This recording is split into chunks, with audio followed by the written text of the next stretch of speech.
Pois bem, prosseguindo, agora na página 116, vamos falar sobre Epifânio de Salamina. Ano 403 da era cristã, foi quando esse homem morreu, e ele então se destaca nos comentários sobre a Igreja Católica, né? Epifânio, que viveu de 320 a 403, foi um católico romano que escreveu uma grande obra descrevendo as igrejas que discordavam de Roma, que eram chamadas de heresias. Epifânio era bispo da ilha de Chipre e uniu-se a um bispo chamado Amato para organizar uma perseguição aos pagãos, destruindo os seus templos. Então, os católicos romanos, eles acreditavam que você podia perseguir, destruir, matar, tá bom? Os templos, os pagãos e até as igrejas anabatistas também. Tá bom? O comentário prossegue. Epifânio era admirador do gnosticismo valentiniano. Lembre-se o que é o gnosticismo, para vocês terem ideia do que significa isso. O gnosticismo era uma seita que existia desde os primórdios, né? Teria sido fundada ainda nos dias de Atos dos Apóstolos, mas principalmente essa seita, o ponto que nós devemos estudar dessa seita para esse momento aqui da história é a reação deles ao momento de perseguição. Quando o Império Romano perseguia os cristãos, eles exigiam que os cristãos sacrificassem ao demônio. Para eles chamavam de Júpiter, o apóstolo Paulo chama de demônio. Eles chamavam de Mitra, Apolo, o apóstolo Paulo chama de demônio. São vários nomes do mesmo demônio. Então, os romanos exigiam que eles sacrificassem ao demônio e também que comessem das coisas sacrificadas ao demônio. O cristão de verdade não faz isso. E os gnósticos, eles defendiam que durante a perseguição não tinha problema sacrificar o demônio e não tinha problema comer das coisas do animal lá que eles sacrificaram ao demônio, eles ainda comiam daquelas coisas. Então você vê, esse católico romano era admirador do gnosticismo. Apesar de ser católico, as obras de Epifânio não entraram na tradução para o português feita pela editora católica na coleção patrística. Bom, esses livros que eu tenho passado para vocês, que existem traduções na internet, né? A Igreja Católica fez a tradução dela, vocês podem comprar oficialmente. São livros escritos no ano 100, no ano 200, no ano 300, até nos anos 400, quando a Igreja Católica já tinha dominado tudo. Então ela tomou posse daqueles livros de Irineu de Lyon, como se Irineu de Lyon fosse católico romano. Irineu de Lyon não batizava recém-nascido, Irineu de Lyon era pentecostal, tá bom? Não tinha nada com a Igreja Católica de Roma. Ele criticou o bispo de Roma em diversos momentos por questões doutrinárias da época, que o bispo de Roma estava inovando, como a mudança na data da Páscoa. Ok? Então, por que os livros dele não entraram na lista dos católicos? Eu prossigo no comentário. O motivo se deve pelo fato de Epifânio se posicionar contra a doutrina católica da morte de Deus na cruz. Olha que importante. Antes de ler o que Epifânio escreveu, eu vou lembrar para vocês como iniciou essa heresia da doutrina da morte de Deus na cruz, né? Eu vou aproveitar aqui, vou pegar a confissão, declaração de fé das Assembleias de Deus, para mostrar a coisa para vocês, né? Vou lembrar vocês como que surgiu essa heresia bárbara da morte de Deus na cruz, até hoje pregada por católicos, protestantes e reformados. Para vocês verem por que eu digo que nós temos que ficar longe desses hereges. São por muitas doutrinas. Bom, como surgiu a heresia da morte de Deus na cruz? Surgiu com Orígenes de Alexandria, ali próximo do ano 250 da era cristã.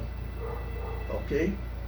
Ele inventou, foi além do que está escrito na doutrina da morte de Jesus, dizendo que Jesus Cristo, como homem, como Deus, morreram na cruz.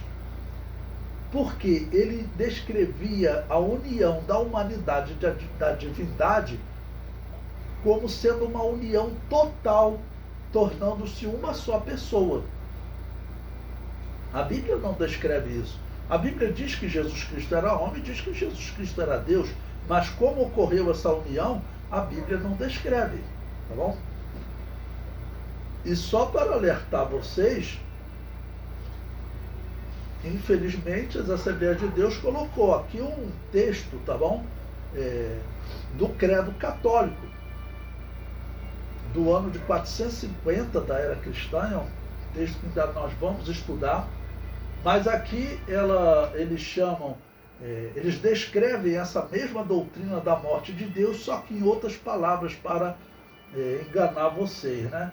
Aqui o texto diz, olha, a distinção de natureza de modo algum, falando da natureza de Jesus, é anulada pela união, olha, a união da humanidade e da divindade. Mas, pelo contrário, as propriedades de cada natureza permanecem intactas, concorrendo para formar uma só pessoa e substância, não dividido ou separado em duas pessoas, mas um só. A Bíblia não faz essa descrição, ok? De que a humanidade e a divindade de Jesus tornou-se uma só pessoa. Porque eles dizem, se tornou-se uma só pessoa, significa que Deus morreu na cruz, que eu não posso dizer que só o homem morreu na cruz. Isso é heresia. Isso está no Concílio Católico. A Assembleia de Deus, que sempre se manteve longe dos católicos, de forma assustadora, colocou na sua declaração de fé textos católicos. Eu espero que isso um dia seja tirado. Isso não é coisa boa, não. Isso é coisa muito ruim. Isso é heresia. E heresia traz cegueira espiritual. Aí você vai entender por que a Assembleia de Deus hoje está aí citando como referência doutrinária homens que defendem essa heresia que eu estou falando e outras heresias como a invocação ao mundo dos mortos. Estou falando de quem? Por exemplo, Agostinho de Hipona, Lutero. Essas figuras têm que ser banidas do nosso meio, porque são hereges. Quem invoca o mundo dos mortos, quem acredita em purgatório, não é cristão. É isso que nós temos que falar. Bom, mas cometeram esse erro, né? Tá bom? Bom, bem, então vamos ver o que Epifânio ele se posiciona contra essa doutrina, que, olha, surgiu no ano 250, já eram 150 anos que essa doutrina ela estava vagando, tá bom? Entre os católicos romanos, entre os teólogos de Alexandria, ok? Então eu coloquei aí a citação de Epifânio de Salamina. Ele diz: pois nem o fato de Cristo ter sofrido por nós não implicará qualquer deficiência do Filho. Continuando lendo, na página 116 ainda. Sua divindade está livre do sofrimento e está sempre com o Pai. Cristo sofreu tudo o que sofreu, mas não mudou em natureza. Sua divindade manteve sua impassibilidade. Assim, quando ele quis, por sua própria vontade, sofrer pela humanidade, já que a divindade é impassível em si mesma, não pode sofrer.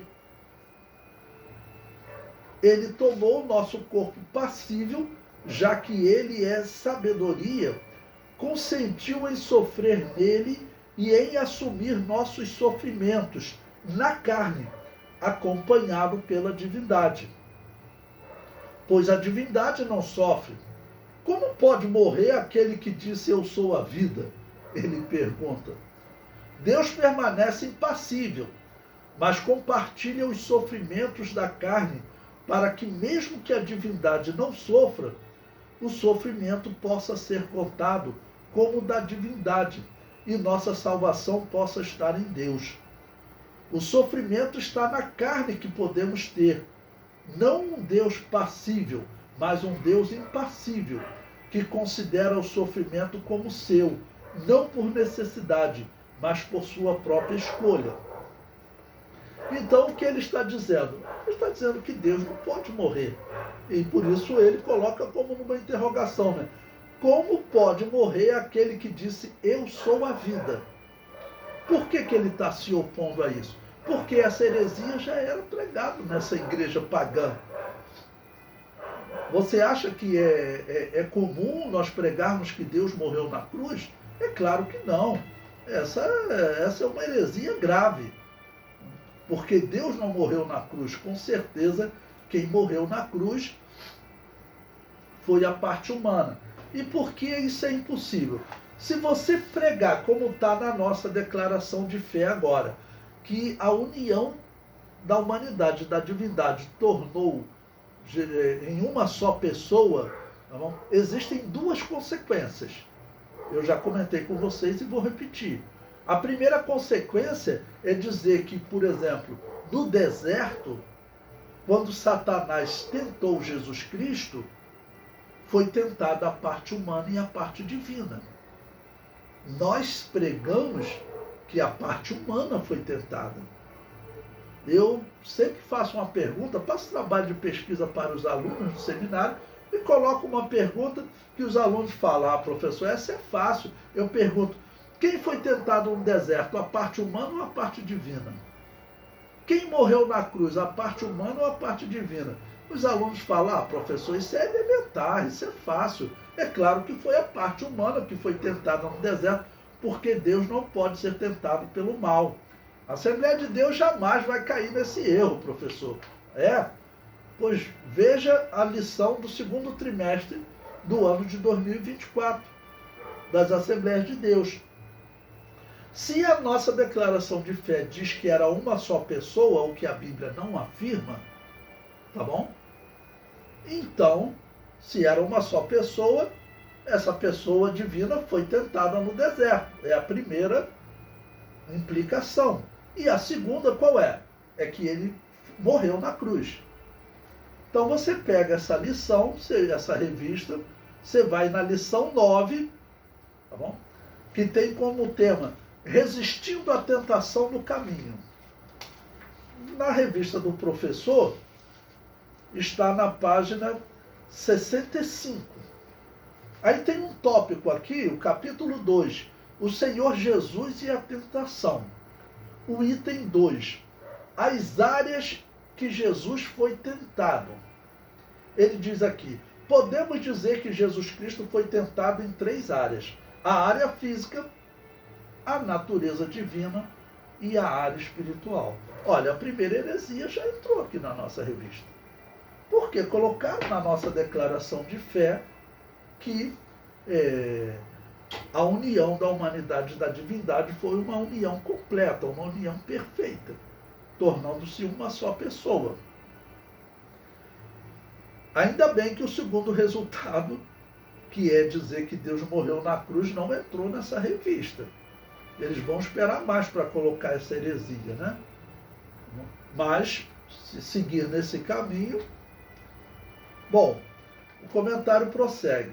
Epifânio também criticou os católicos que estavam adorando Maria como Rainha dos Céus. Lembre-se, Rainha Maria, Rainha dos Céus, era o título de Diana dos Efésios. Os romanos sabiam disso. Estavam pegando o título de Semíramis, que é Diana dos Efésios, né? O nome romano para Semíramis. Eles tinham pegado, estavam pegando esse título de Semíramis, da Babilônia, e colocando em Maria. Era paganização. Isso aqui, como eu falei para vocês, 90 anos de igreja católica, o paganismo já tinha dominado totalmente essa igreja. O comentário prossegue. O título pagão de Semíramis da Babilônia, que no Império Romano era adorada como Diana dos Efésios. Bom, eu coloco um comentário aí também, essa obra, Beckgard, ele escreveu uma obra, Os Batistas Não Protestantes, porque muitas igrejas, muitos historiadores que defendem o sucessionismo, como eu estou falando para vocês, eles chamam sempre de batistas na história. Eles chamam sempre de batistas. Ou anabatistas, né? Então, essa obra muito interessante, Os Batistas Não Protestantes, eu recomendo a vocês, foi publicada nos Estados Unidos, né? Ela diz o seguinte: o católico romano Epifânio, no ano 403, criticou os católicos que adoravam Maria como rainha dos céus. E prossegue. Já no ano 403, o escritor Epifânio envia carta ao bispo de Roma, comunicando que algumas pessoas da Trácia, da Arábia e outros lugares estavam adorando Maria como Maria, mãe de Jesus, como deusa e oferecendo bolos em santuário. Você vai lá para Jeremias capítulo 44, você vai encontrar lá exatamente esse mesmo paganismo. Você vai encontrar mulheres, tá ok? Que elas estavam dedicando bolos à rainha dos céus, como Semíramis era chamada.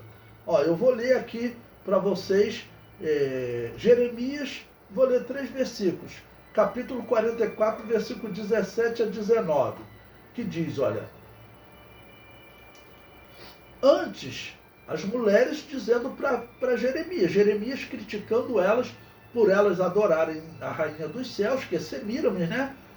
Para elas pararem com isso, essas israelitas, e elas dizem o seguinte, elas contra-argumentam com Jeremias, dizendo: antes, certamente cumpriremos toda a palavra que saiu da nossa boca, queimando incenso à deusa chamada Rainha dos Céus, e oferecendo-lhe libações, como nós e nossos pais, nossos reis e nossos príncipes temos feito nas cidades de Judá e nas ruas de Jerusalém. E tivemos então fartura de pão e andávamos alegres e não vimos mal algum. Lembre-se o período que Jeremias está vivendo. Israel está sendo levado cativo para a Babilônia. E ele está repreendendo, ok? Os israelitas que estão adorando as divindades babilônia. Ezequiel, se você pegar Ezequiel 8, ele é arrebatado por Deus lá da Babilônia, Deus traz ele até Jerusalém e leva ele no templo. Vejam o que eles estão fazendo, eles estavam adorando Tamuz, o filho de Semíramis, o filho da rainha dos céus. Olha que absurdo, né? E quer dizer, e essas mulheres aqui em paralelo estavam adorando Tamuz, e essas mulheres em paralelo estavam adorando a rainha dos céus. E elas estão dizendo o seguinte: nós vamos continuar adorando, porque quando nós adorávamos, nós tínhamos fartura de pão e andávamos alegres. O que ela está dizendo? Bom, esse período aqui é próximo do ano 586, 590, próximo do ano 600 a.C., quando Israel está sendo levado cativo para a Babilônia. Bom, ano 600 a.C. Se você voltar cerca de 20 anos antes, ocorreu uma reforma religiosa na Judéia e em Israel, a reforma de Josias, em que ele acabou com esse culto à rainha dos céus, o culto a Baal, expulsou os sacerdotes de Baal de dentro do templo. O culto de Baal estava dentro do templo. Então, quer dizer, expulsou, foi aquela limpeza, né?